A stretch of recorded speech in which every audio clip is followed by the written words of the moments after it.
In 1983, 5-year-old Tyler Reeds vanished during a family trip to a petting zoo, leaving no clues behind, only grief and haunting silence.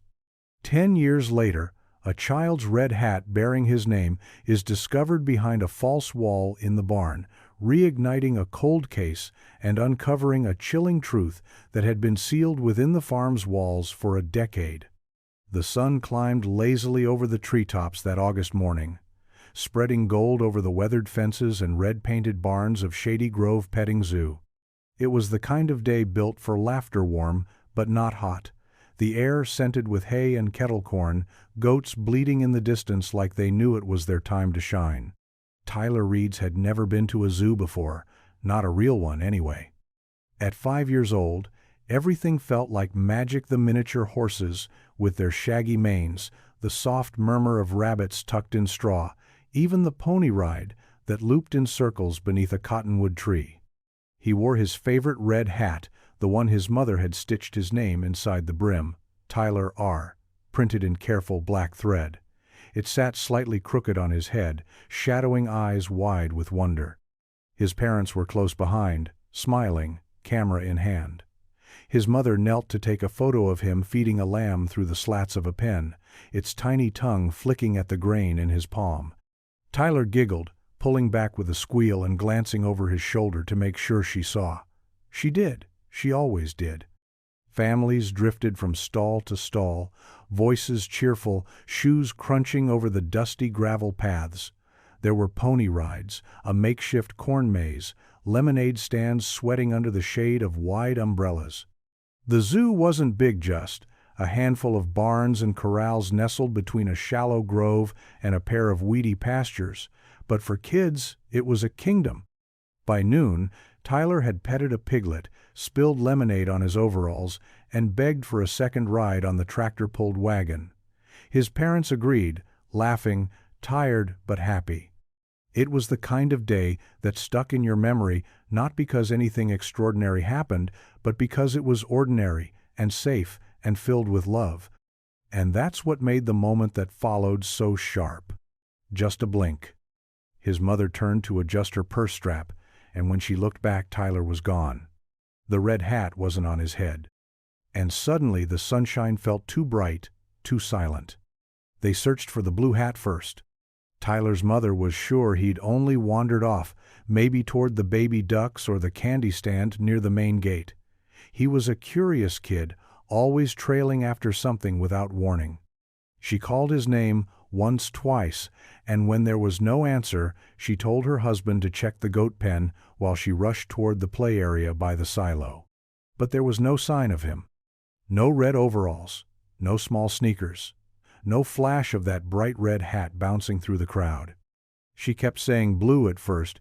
"He's wearing a blue hat," her voice climbing higher as panic took root. But then someone corrected her. "You mean red?" It didn't matter. The color didn't help. Tyler wasn't anywhere. Staff were notified. Loudspeakers crackled with announcements.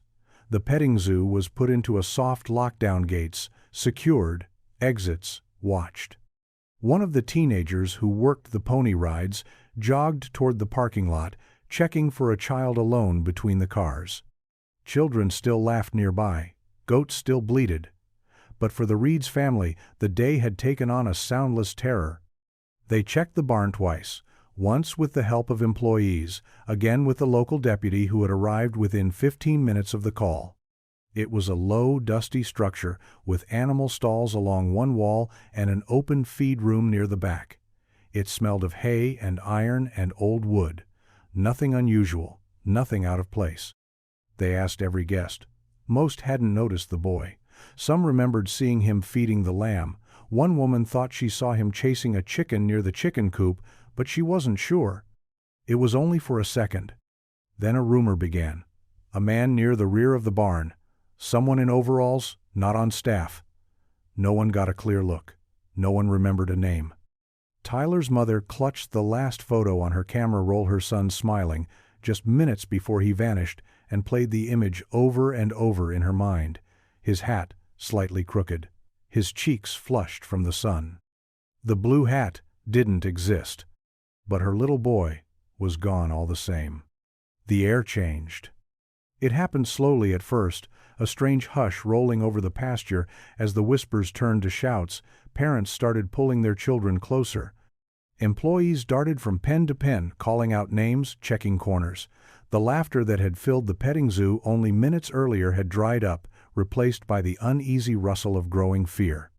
Tyler Reed's was still missing. His mother's voice cracked as she shouted his name, circling the same patch of grass over and over, like the answer might appear if she just walked fast enough. His father spoke quietly with a deputy near the fence line, both of them glancing toward the woods beyond the petting zoo, where the land sloped into thick brush. Someone brought out a megaphone. Tyler's name echoed over the property in long, steady pulses. A few kids began to cry. One mother asked if this was a drill. It wasn't. The staff moved quickly. They shut the front gate. 2 employees searched the restrooms. One climbed into the hayloft of the barn. Another checked under each wagon and cart along the path. Still, nothing. No small shoes, no hat, no trace. By the time a second patrol car arrived, the Reed's family had been moved to the gift shop, where the windows faced the pasture. Claire Reed's refused to sit. She kept her hands pressed against the glass, eyes flicking desperately between pens and gravel paths. Her husband stood just behind her, holding the red hat that had been in his son's hands only that morning. He found it by the fence, near the goat pen, half buried in the straw. That was the first time they started to cry. The search expanded outward into the grove behind the barn, across the adjacent field. A line of volunteers walked shoulder to shoulder, combing the tall grass like they were hunting for something smaller than hope. The sun began to lower, turning gold at the edges. Still no sign. Tyler had vanished in the open in broad daylight.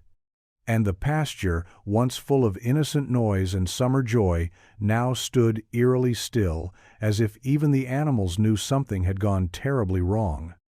They started with the main barn. Deputies fanned out across the petting zoo, flashlights already in hand despite the daylight. The interior of the barn was dim cooler than outside, with motes of dust swirling in the beams of light that cut through the high slats in the roof. It was quiet in there, too quiet. Even the animals seemed subdued, as if they sensed the shift in energy. They checked the obvious places first: feed stalls, empty pens, hay bales stacked near the rear wall. A few chickens clucked softly as the light swept past. One of the officers paused to listen just in case a muffled sound might rise from behind the walls. Nothing. Just the distant whine of cicadas and the low hum of a fan in the corner. They moved on to the smaller barn near the back of the property, the one used for equipment. Its doors were padlocked, but a groundskeeper produced a ring of keys and opened it without delay. Inside, rusted tools lined one wall. An old milking station sat unused in the far corner, covered in cobwebs. One deputy crouched to check underneath. Another tapped the wooden floorboards, testing for anything hollow. Still nothing.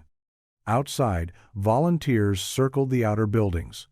Garden sheds, portable pens, even the small trailer used for pony rides were checked one by one. Staff opened every locked door, every cabinet, every container. A few of them murmured prayers under their breath, not out of ritual but desperation. And then there was the loft. In the larger barn, someone climbed the creaking wooden ladder to the upper level where hay was stored in bales stacked 6 feet high. He crawled over the top carefully, hand brushing straw aside, heart hammering.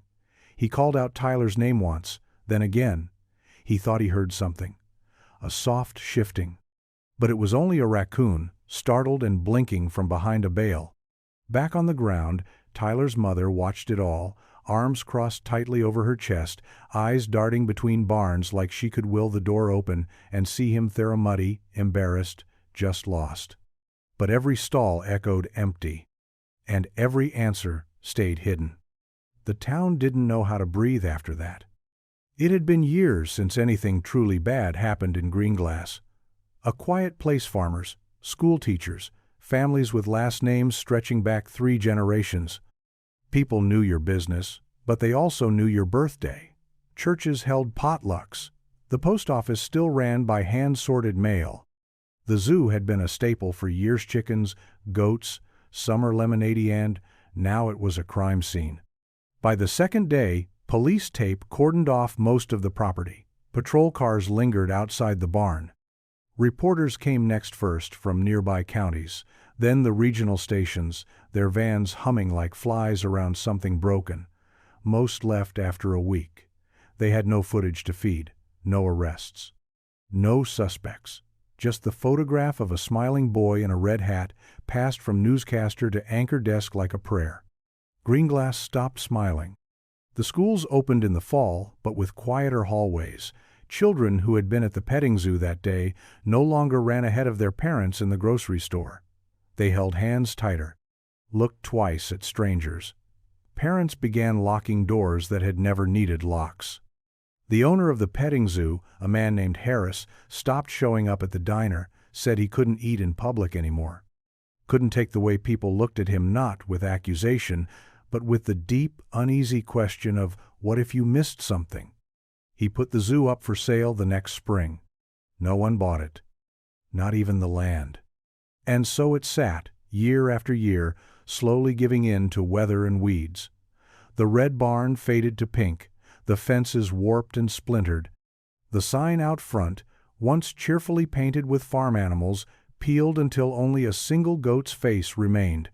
Some said the zoo was cursed now. Others whispered Tyler had been taken far away, or worse, was never meant to be found. But for many in town, the most painful part wasn't what they didn't know. It was how something could vanish so completely, in a place so small, in a place that once felt safe. She stopped setting a place for him after the second year. It wasn't a dramatic decision, no sobbing, no collapsing at the kitchen table. Just a quiet morning in late July, sunlight spilling across the counter, and she realized her hand had hesitated above the fourth plate. The little one with the red rim, the one Tyler had insisted was his. She set it back in the cupboard, slowly, like laying something to rest. Claire Reeds didn't go back to work. She tried, briefly, but too many people didn't know what to say, and those who did tried too hard. Her co-workers spoke in hushed tones, brought her coffee she hadn't asked for, and tiptoed around every date on the calendar like it was about to explode. So she stopped going, stopped answering calls, stopped answering the door. Instead, she researched. Not just cold cases or missing children. She learned how to read floodplain maps, studied local crime records, memorized predator patterns, and kidnapping timelines. She knew which birds left bones behind and which animals dragged them underground. She subscribed to every regional newsletter about unidentified remains. Every alert, every Jane and John that popped up in a nearby state, read every detail. Once a month, she visited the old petting zoo. The grass grew high along the fence lines now, and the paint peeled off in long curls, but the barn was still standing. She'd walk the perimeter with slow, deliberate steps, stopping near the corner of the goat pen where his hat was found. She never went inside. Not after that first time. She wrote letters, too. Dozens, some to detectives, some to newspapers. Some she never sent at all, just scribbled in notebooks that she folded shut and buried in drawers. She and her husband rarely spoke about Tyler anymore. Not because they had forgotten, but because every conversation inevitably led back to the same unbearable question: how do you keep loving someone who might not be anywhere anymore? And still, every morning, she checked the porch. Just in case there was a knock, or a note, or a boy, now taller, wearing a red hat that no longer fit. The sign went up in early September, hand painted, slightly crooked, nailed to the same wooden post that used to welcome school buses and weekend crowds. Closed for the season. No explanation, no set return date, just 4 words hanging heavy in the still air. The animals were the first to go. The goats were sold to a hobby farm 2 counties over. The chickens and pigs were given to 4-H families, quietly adopted into other pastures. The ponies lingered a few weeks longer, their round, patient eyes watching the empty lot as if waiting for someone to return. Then a trailer came, and even they were gone. The barn doors were padlocked, the wagon rides stopped, the laughter, once constant and full, had long since been replaced with wind. People in town stopped talking about Shady Grove out loud. But it lived in their glances, in the way they gripped their kids' hands tighter near parking lots, in the way they hesitated at roadside attractions. It wasn't fear exactly. It was the knowledge that something had happened and that it had happened in a place they once trusted. The owner, Harris, retreated into himself. He gave one interview local paper, brief, stiff, with grief and confusion. Said he didn't see anything. Said if he had, things would be different. After that, he stopped answering questions. Stopped coming into town altogether. He left the property in the care of a nephew for a while, then locked it up entirely by winter. Weeds crawled up the sides of the barns. The main gate rusted at the hinges. By spring, kids began daring each other to sneak onto the grounds after dark. They whispered about ghosts in the hayloft, about seeing a red hat flicker past a broken window. Stories filled the vacuum truth had left behind. And in the silence, the zoo held its secrets. No more tickets, no more pony rides. Just echoes of the day, Tyler Reed's vanished, sealed in weathered wood and dust. The place hadn't just closed for the season. It had closed for good. It just took a few more years for anyone to say it out loud. The barn stood at the back of the property, the last structure still hanging onto its old shape. The roof sagged slightly under the weight of years, and the walls had become crooked, pushed out of place by countless seasons of wind and rain. It had once been the heart of the zoo where the hay was stored, where children ran through haystacks and played among the animal pens. But now it was a relic, filled with the musty smell of age and abandonment. Harris had stopped visiting the property entirely by late winter, and the zoo's fence had become more of a suggestion than a boundary. The land was neglected, overgrown with weeds, but the barn still stood defiantly, like it had a story it wasn't ready to give up. One afternoon in March, a crew came in to begin the boarding. They were strangers to the town, no one really knew where they'd come from, but they moved fast and with the kind of quiet that made everyone uneasy. It wasn't the workers themselves, but what they did. They began to cover the barn's windows with thick, heavy planks of wood, nailing them shut one by one. The barn had always been a place for life, for laughter and animals and kids. Now it was being sealed away, turned into a place for nothing. Claire drove by that day. She hadn't meant to. She was on her way to the store, her hands tight on the steering wheel. But when she saw the crew, her stomach tightened, and she couldn't resist pulling over. She watched them for a few moments, the hammering sound sharp against the quiet. She couldn't understand why they were boarding it up. It had been years since anyone visited, years since the place had seen children laughing through the stalls. But still, the barn remained. Even in decay, it had been a memory. She walked to the edge of the lot, past the broken gate, her shoes sinking slightly in the mud. She stood there, staring at the barn as the men continued their work. They didn't stop for her, didn't even acknowledge her presence. The last window was covered with a resounding thud. And with it, the barn was lost to time. Just like Tyler. By the summer of 1993, the zoo was more rumor than memory. The fences leaned sideways like they were tired of standing. Vines clutched the lower slats.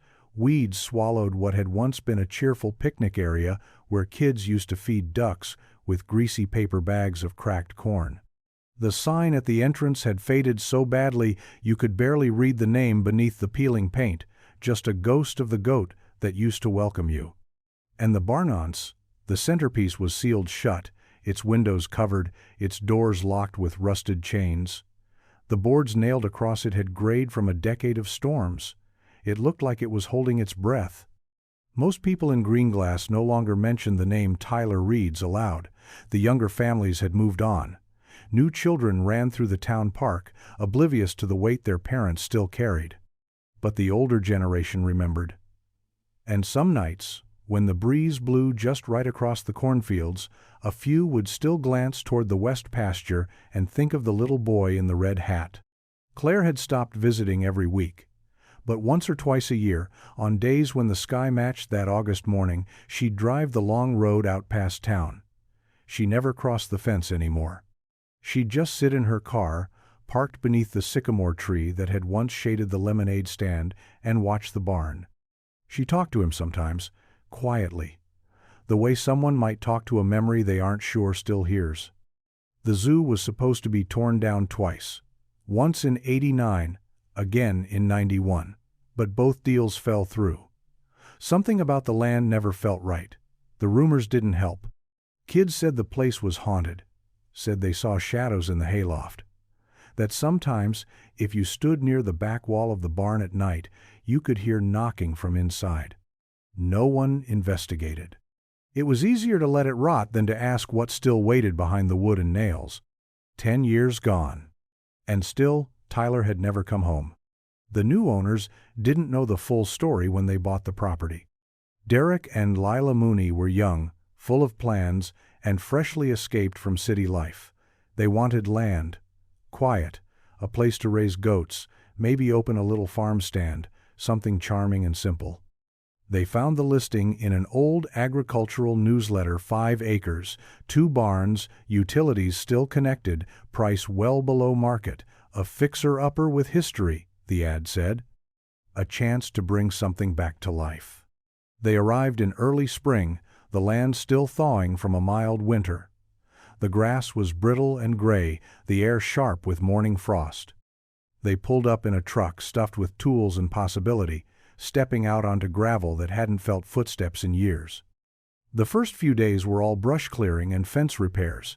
They worked from sunup to dusk, cutting away overgrowth, stacking fallen wood, painting the old gate a fresh shade of white. They didn't mind the quiet. They welcomed it. It wasn't until the 5th day that they turned their attention to the barn. From a distance, it looked sturdy weathered, but proud. Up close, the truth showed itself. The boards covering the windows were warped, rust coiled around the chains on the door like ivy. It was sealed so tightly it felt like the building was trying to forget what was inside. They cut the chain.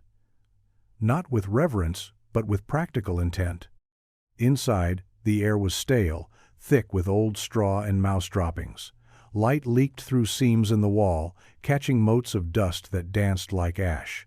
The stalls were empty. Tools still hung from nails, untouched for years. The loft sagged slightly but held. Lila stood in the center of the barn, hands on hips, staring up at the beams. "It's going to take a miracle," she said, laughing. Derek didn't laugh. His flashlight was fixed on the far wall that looked newer than the others. Different wood, cleaner cuts, like it had been added after the rest. He didn't say anything. Not yet. But something in the stillness of that barn didn't feel abandoned. It felt paused, waiting. The wall came down slowly, as though it didn't want to be disturbed, like the barn was holding its breath. Derek had been the one to find an odd seam running vertically down the far wall, where the wood didn't quite line up, the grain too fresh against the older planks. It wasn't immediately clear what it was. A section of the barn that had been reinforced?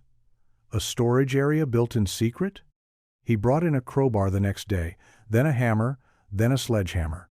He didn't want to ask Lila for help, didn't want to make her worry, especially since she'd been so quick to dismiss the idea of something hidden, but it was there, buried in the layers of dust and cobwebs. It was undeniable. When the first piece of the wall gave way, a cloud of dust billowed out like a warning. He staggered back, sneezing, wiping his eyes. For a moment, he stood frozen, flashlight beam steady but unfocused, illuminating the small space revealed behind the boards. At first there was nothing remarkable. Just some old crates, broken boards, an old chair with peeling leather, but as the light moved, his heart dropped into his stomach. In the back corner, behind an abandoned barrel and an overturned box, was a child's red hat, faded, frayed at the edges, with a small name stitched inside the lining. Derek's breath caught in his throat. the flashlight shaking in his hand. The name was barely legible, worn with time, but unmistakable. Tyler R. The hat sat there, as though someone had placed it carefully, waiting. Derek couldn't move, his mind raced, but the answer stayed elusive. He wanted to call Lila, to ask if she could hear him over the pounding in his chest, but his hands wouldn't cooperate. He could only stand there, staring at the fabric, as the air around him seemed to thicken. Lila appeared at the doorway, her voice muffled by the distance. "What is it?" she called. Derek could barely answer. His throat was dry, his hands trembling. "The wall," he finally managed. "There's something in here. A hat. A kid's hat." And behind it, the memory of a day long ago came flooding back, the quiet, the fear, the absence of a little boy. Tyler Reed's, gone without a trace. The wall had held it all inside, and now it was out. Derek didn't touch the hat at first. It sat there in the beam of his flashlight, dull red, rim bent in a way that made it look like it had been shoved or dropped. For a second, he wondered if it was just an old toy, something left behind when the zoo closed. But the silence in that space told a different story. This hadn't been forgotten, this had been hidden.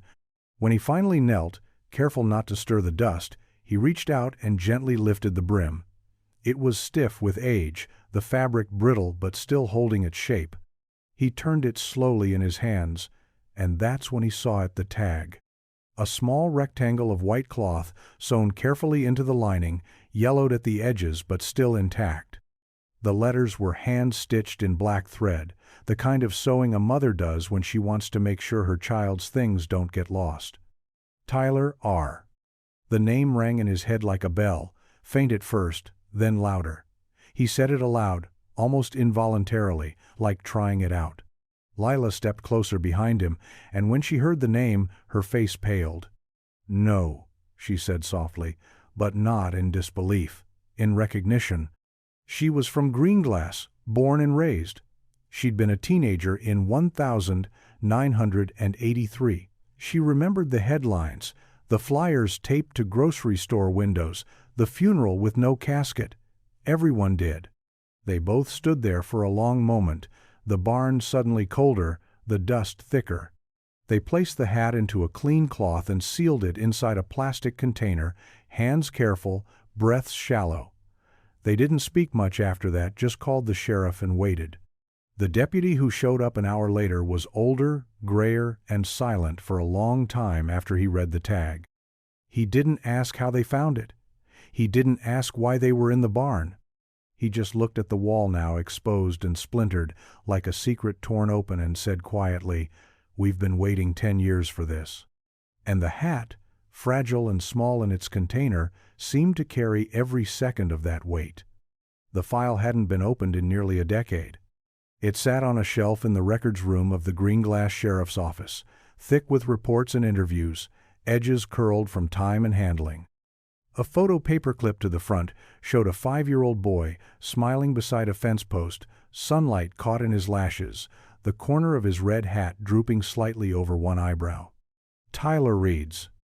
When the deputy brought in the plastic container holding the hat, silence fell across the room. He didn't have to explain. The tag inside said more than any words could. Within 24 hours, the cold case was reopened. Detective Sandra Boyd, now 10 years older, stepped into the lead again. She had been a junior investigator back then, just 2 years into the job. Tyler's disappearance had been her first real case, the one she lost sleep over, the one that stayed with her through every missing persons report after. It had made her cautious and stubborn. She still kept Tyler's photo in her desk drawer, just beneath her notepad. When she got the call, she didn't hesitate. She left her desk, walked straight to the evidence room, and pulled the box marked Reed's, Tyler. The dust on the lid crumbled under her fingers. Within days, cadaver dogs were brought to the barn. Forensics teams photographed the space behind the false wall. Every board was removed, logged, tested. The entire barn was cordoned off, and the Moonies, shaken but cooperative, were relocated temporarily.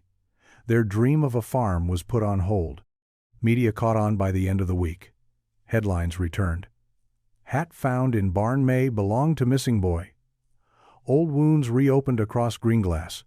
People who hadn't spoken about Tyler in years now whispered his name over breakfast, shaking their heads at the idea that all this time the answer had been nailed into a wall. Boyd walked the barn's perimeter one slow afternoon, hand-brushing the rough wood. She remembered the search teams, the crying parents, the endless theories. And now, for the first time in 10 years, the silence was cracking. They didn't know what they'd find next. But they finally knew where to start looking. The barn didn't give up its secrets easily. Detective Boyd stood in the doorway as the forensic team moved through with measured steps, their gloved hands brushing along beams, their flashlights cutting clean lines through the gloom. The air inside was stale, as if sealed grief had been breathing alone for a decade. Dust coated everything like ash, and the smell old hay, mold, something deeper hung low and sour. They started with the wall where the hat was found. Behind the false panel, the wood was newer, a different cut, less weathered than the rest of the barn. It had been installed deliberately, not slapped together in a rush. Someone had taken the time to make it look like it had always been there. As they peeled back more layers, they found a cavity small, tight, almost like a crawl space. Too small for comfort, but just large enough for a child to hide in, or be hidden. A few feet beyond the first wall, another structure was uncovered, a small section boxed off with scrap plywood and insulation. It wasn't on the original building plans. Inside were rusted cans, an empty thermos, a folded wool blanket, and chillingly, an old plastic Toya cow figurine worn smooth at the edges. Boyd knelt beside it and stared. Whoever had built this had come prepared. Further into the barn, in the feed room once used for storage, they discovered floorboards that had been nailed down in a slightly different pattern. A forensic tech carefully pried them up. Beneath, they found a gap in the foundation, a narrow trench running along the side of the structure, about 2 feet deep, empty but disturbed. Someone had once stood here often enough to wear grooves into the ground. Every discovery chipped away at the town's old assumptions. Tyler hadn't simply vanished into the woods. He hadn't been taken in the blink of an eye. He had been here. Maybe for hours. Maybe days. Boyd stood in the center of the barn as sunlight filtered through the slats above, cutting pale lines across the dust. This wasn't just a forgotten petting zoo anymore. It was a crime scene. And it always had been. Detective Boyd found the list in the most unlikely place, wedged between 2 brittle file folders in the back of a rusted filing cabinet left behind in the main office.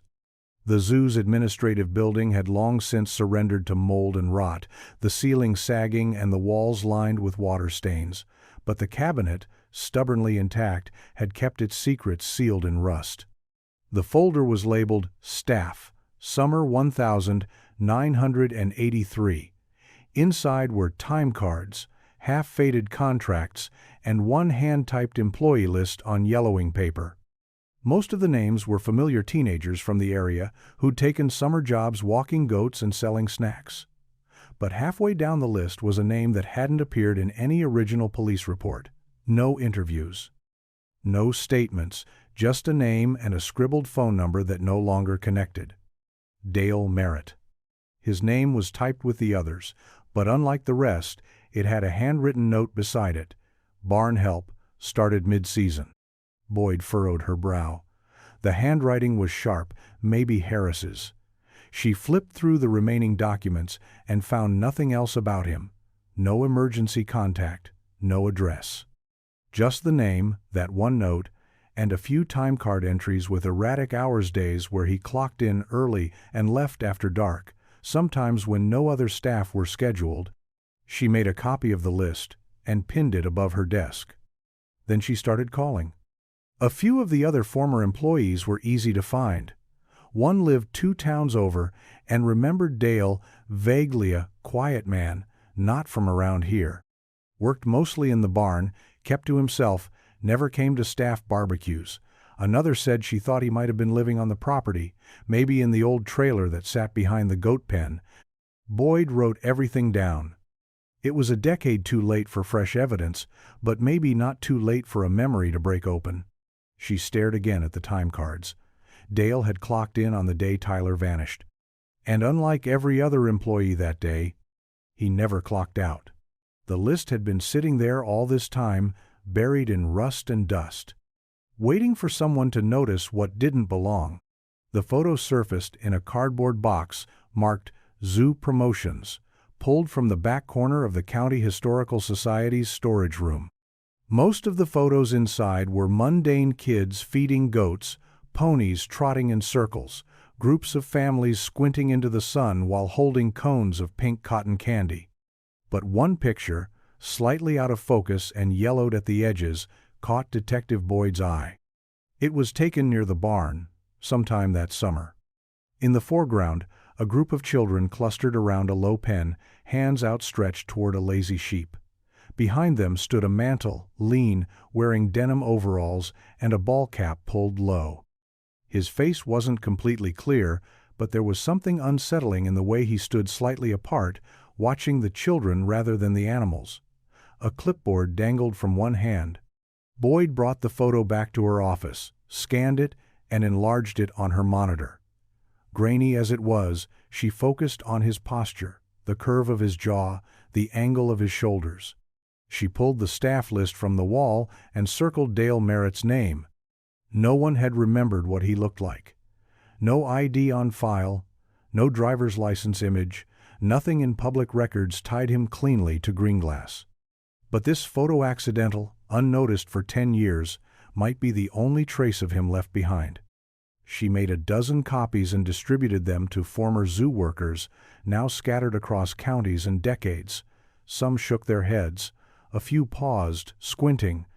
One woman, Susan Trask, stared at the photo for nearly a full minute before she said, "That's him." She remembered Dale as quiet, polite, never raised his voice. But she always had the feeling he was listening more than he let on. Said he sometimes slept in the hayloft when the days ran long, always disappeared right after shift. When Tyler went missing, Dale never showed up again. Didn't collect his final paycheck. Didn't return calls. Boyd marked the photo with a paperclip and tucked it beside Tyler's.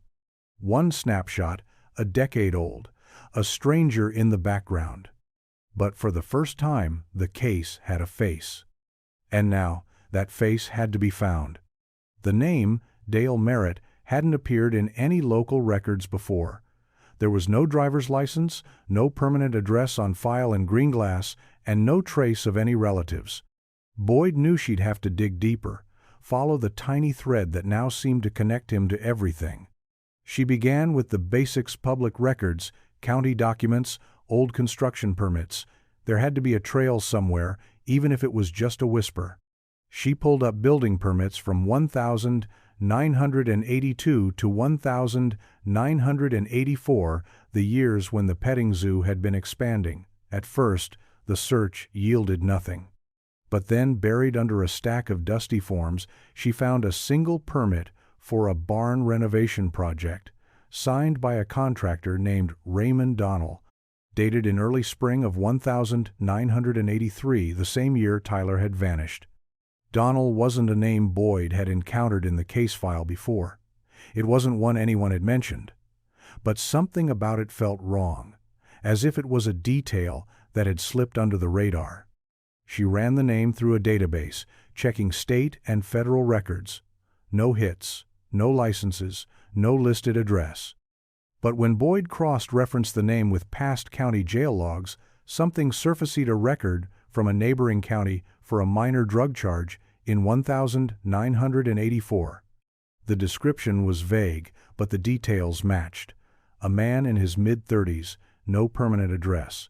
Boyd pulled up the mugshot and stared. It was Dale Merritt, not Raymond Donnell. Dale had used an alias during his brief stay in jail, and under that name he had a more complete history, a few addresses over the years. A few moves, always transient, always just enough to escape anyone who might have been looking. Boyd cross-referenced these with the zoo's employee list. And there it was: his name wasn't just on the roster as a part-time handyman, It was on a few of the payroll records under different names. The zoo had hired him in 1982, then again in early 1983, when he'd stayed on as the sole handyman for 6 months. He was also the one who helped with the barn renovation. Dale Merritt Raymond Donnell had been in that barn. And now, he had to be found.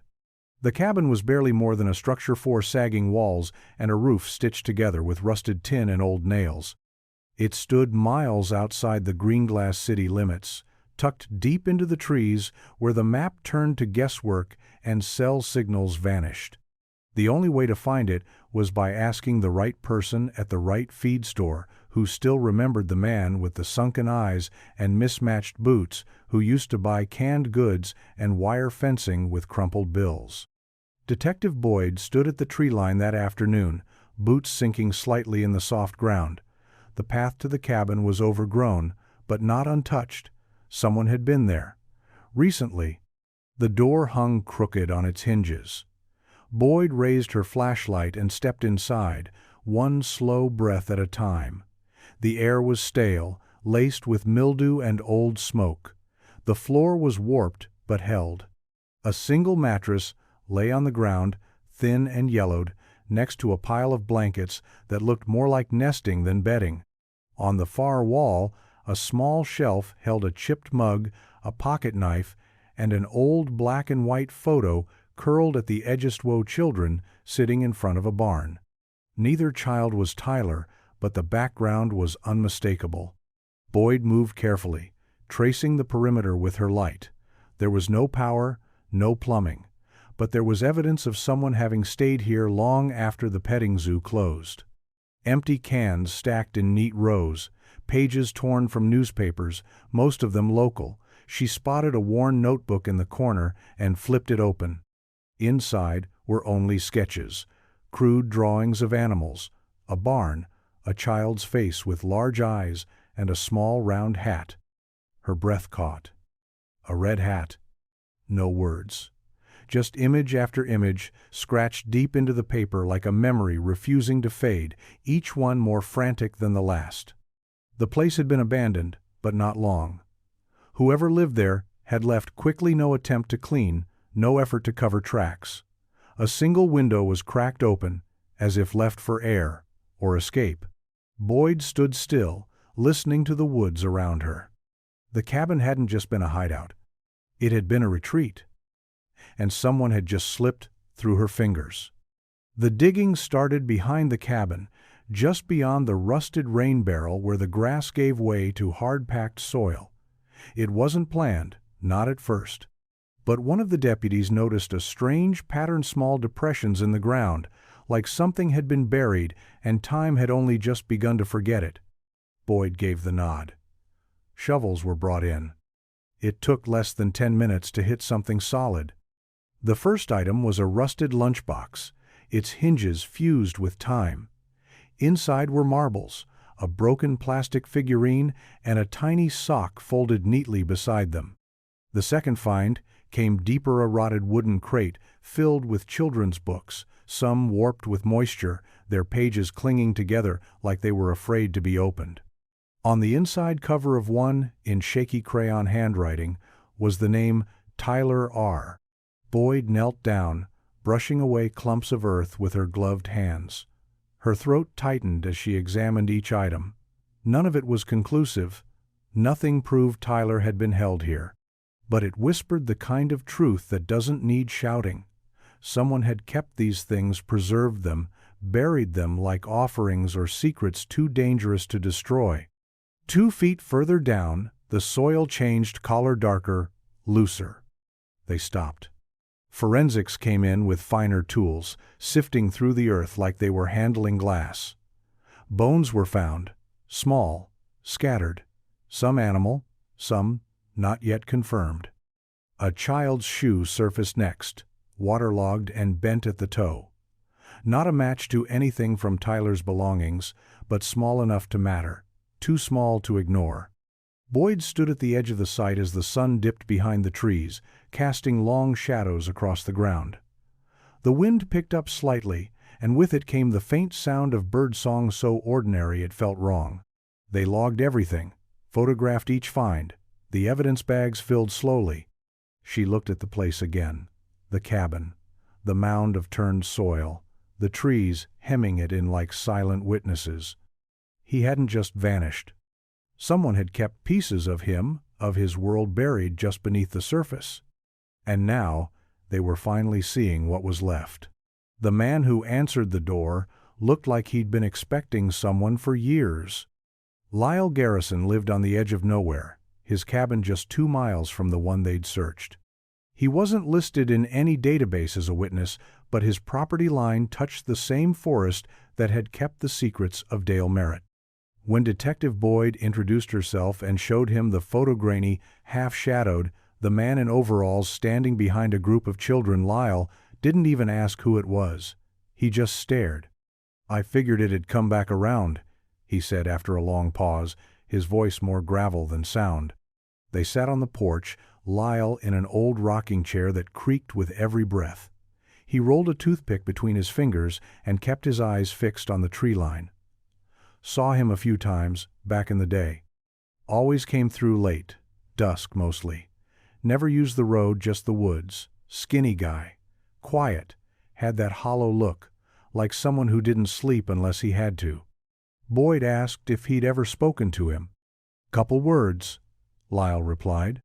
"He came by once, looking to trade. Canned food for some wire. Wouldn't look me in the eye. Called himself Ray. Said he was fixing up a place nearby. I didn't ask much." She handed him a sketch of the items recovered near the cabin's lunchbox, the books, the toy. Lyle didn't flinch, but his fingers stopped moving. "He had a dog," he muttered after a beat. "White mutt, short hair. Used to bark when someone got too close. After a while, even that stopped. Like the thing was trained to stay quiet." Boyd pressed further. Had he seen children? Lyle hesitated. "Once," he said quietly. "Could have been a trick of the light, but I saw something in the trees. Small, red on the head, like a cap." That was the first time his voice wavered. "I thought about reporting it," he admitted, "but by the time I convinced myself it wasn't just my imagination, he was gone, vanished. Cabin went cold." Boyd thanked him, though her chest ached with the weight of what he hadn't said sooner. Sometimes silence is louder than truth. And sometimes it costs a decade. The walls of the barn had been silent witnesses. Long before the boards were pried back and the truth began leaking into daylight, they had held it a levery echo, every footstep, every muffled cry that no one outside ever heard. The wood was warped from years of sun and storm, but deep in the grain something lingered, a heaviness that settled in your chest the moment you stepped through the door. Detective Boyd stood in the loft that afternoon, staring down at the space where the false wall had once stood. The air was different here, thinner. It wasn't just the dust, it was memory. She closed her eyes. She imagined the sound of a child's shoes shuffling across the hay-covered floor, the creak of a door that should have been locked, the rustle of fabric, the scratch of nails on wood, the soft whimper of someone too young to understand what was happening. It was all conjectures. He had no recordings, no living witnesses. And yet, standing there, she could feel it. They found more signs in the days that followed. Scratches along the base of the wall, low and narrow, too purposeful to be from animals. A single button wedged between the floorboards. It matched the style on the shirt Tyler had worn the day he disappeared. Faded blue, with a white rim. The kind sold in bulk at the town's old fabric store. The forensic team took samples from every corner, traces of hair, bits of fabric, fiber, fingerprints, too smudged to match but still logged into evidence. The space behind the wall, when examined under black light, revealed faint marking chalk, maybe crayon, tiny streaks near the floor, shapes, a square, a star, a stick figure. Someone had tried to stay human in that space, had drawn something just to feel like a person still. Boyd stood beneath the rafters and let the silence speak. If walls could scream, they would have done so years ago. but these had been built thick, sturdy, designed to keep weather out and certain things in. And now, after 10 years, they were giving up their secrets, one quiet breath at a time. It was just a matter of listening. Detective Boyd had seen broken timelines before fractured stories, missing hours, memories that didn't align. But this one was different. This one had been buried on purpose. With each recovered object, each photograph, and every statement, the picture began to take shape. Not clear, not yet, but the edges were sharpening. Tyler Reeds had vanished on August 14, 1983, sometime between 3:15 and 3:40 p.m. His mother had turned to speak with a staff member near the pony pens, and when she turned back, he was gone. Initial search efforts had focused on the surrounding fields and wooded areas. The theory had been simple, comforting in its own cruel way. The boy had wandered off.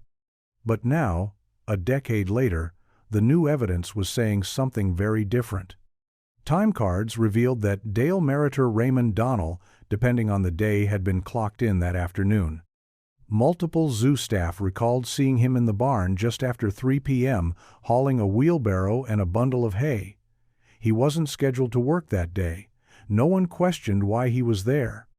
Around 3:30 p.m., a guest reported hearing what she described as a loud thump near the back of the barn. She assumed an animal had knocked something over. It had never been followed up. By 4 p.m., Merritt was gone. No one remembered seeing him leave. He never collected his final paycheck, never returned to town. The barn had been locked that evening by the owner, who said everything looked normal. He hadn't stepped inside. Boyd laid the pieces out on her office wall, stringing the events with red thread. Disappearance, false wall, cabin, buried belongings, the photo, the alias, the neighbor's testimony. What chilled her wasn't just the timeline, it was how careful it had been. This wasn't the work of impulse. This had been planned, or at the very least, rehearsed. There had been time to lure, time to hide, time to wall up a space and erase a child from the world without a single scream being heard. 10 minutes, maybe less. That's all it had taken. And then, 10 years of silence. Until a red hat fell out of a forgotten wall and the clock started ticking again. The last confirmed sighting of Ray, the name Dale Merritt used most frequently, came from a pawn shop ledger in El Paso, dated November 1983. 3 months after Tyler disappeared, a man matching his description had sold a pocket knife, a camping stove, and a pair of binoculars. The store owner hadn't remembered the face, but the handwriting on the sales slip matched a job application Merritt had filled out months earlier in green glass. Same tight letters, same slanted R's. From there, he vanished again. Boyd followed what she could credit inquiries that went nowhere, tax records that didn't exist, social security numbers tied to expired identities.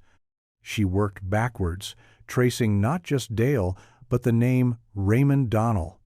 That alias had floated through a half-dozen small towns across Texas and New Mexico throughout the late 70s and early 80s, mostly tied to cash-under-the-table jobs, handyman work, seasonal labor, odd repairs. He'd built fences in Silverton, painted barns in Tucumcari, slept in abandoned cars behind service stations when the work dried up. But each time he moved on before anyone could remember him. Then came a break-a-police report from 1986 in Truth or Consequences, New Mexico. A neighbor had complained about a man lingering near a school fence, watching children during recess. No arrest was made.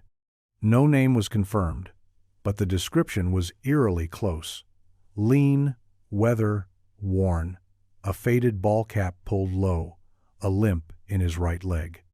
The officer who filed the report had drawn a small detail at the bottom of the page's sketch of the man's truck, a beat-up red pickup with a dented front fender and no license plate.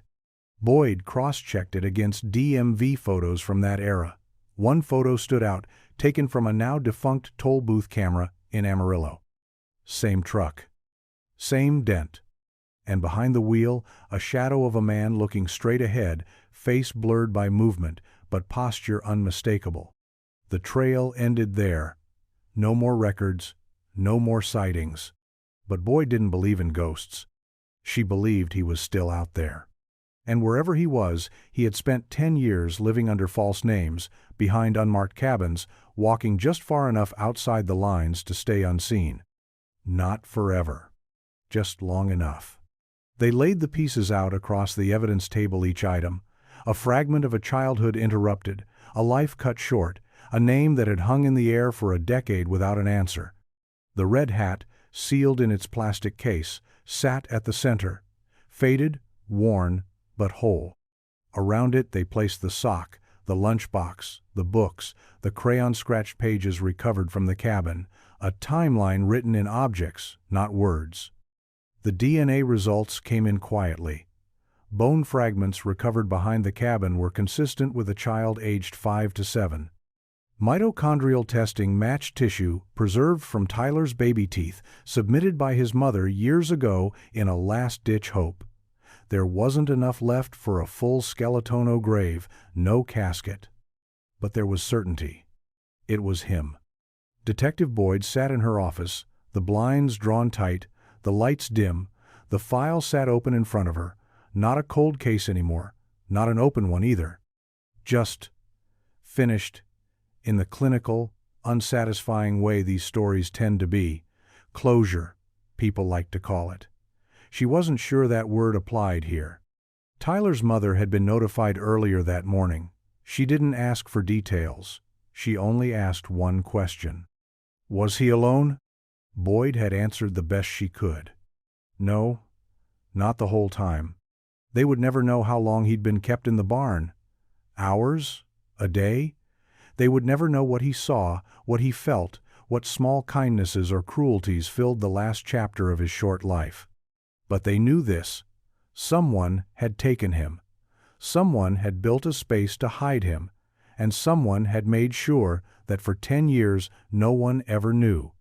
What remained now were the things that couldn't be buried: memories etched into wood grain, drawings scrawled on barn walls, buttons and shoes unearthed like fossils. These were not enough to undo the loss. They never would be. But they told the truth. And sometimes that's the closest a family gets to peace. Boyd closed the file gently, as if not to disturb what little rest had finally come.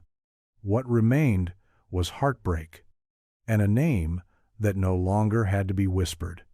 The hat sat in the small display case at the Greenglass History Museum, its red fabric now carefully preserved, its edges still frayed but no longer tattered. It was the last piece of Tyler Reed's, the final trace of a boy who had vanished one summer day, only to return as a whisper after 10 long years. The case was simply a glass box, a wooden base-and. The hat rested inside, illuminated by soft light, as if it held something sacred. Visitors passed by, some pausing to look, others unaware of its significance. A few recognized it, though, and lingered. There were quiet conversations about how long it had been since Tyler's name had been spoken aloud in the town, and how strange it was to see the hat, the one from the photograph, the one his mother had carried through years of grief, finally given a place in the town's history. For Detective Boyd, it was a reminder of everything they had lost, but also of everything they had recovered. The case had closed, but the ache of it lingered. She hadn't known Tyler, had never met him. But she had known the people who had. And she had watched them, his mother, his father, carry the weight of his absence every single day. The hat didn't speak, not in the way people hoped for when they faced the kind of loss that had shadowed this town for so long. There was no grand revelation, no moment of redemption. But as Boyd stood in front of the glass case, she realized that maybe it wasn't the hat that spoke. It was everything that had led them to it, the stories, the silence, the years of searching that had finally brought them here. And in that quiet, beneath the soft glow of the display lights, Boyd understood. Sometimes the smallest things carried the heaviest weight. A name stitched into fabric. A hat placed in a barn, and buried beneath years of dust. It wasn't just a boy's belonging. It was a bridge between a lost past and a present that could finally breathe. Tyler Reed's was gone, but the hat had spoken for him, and in the end, that was enough.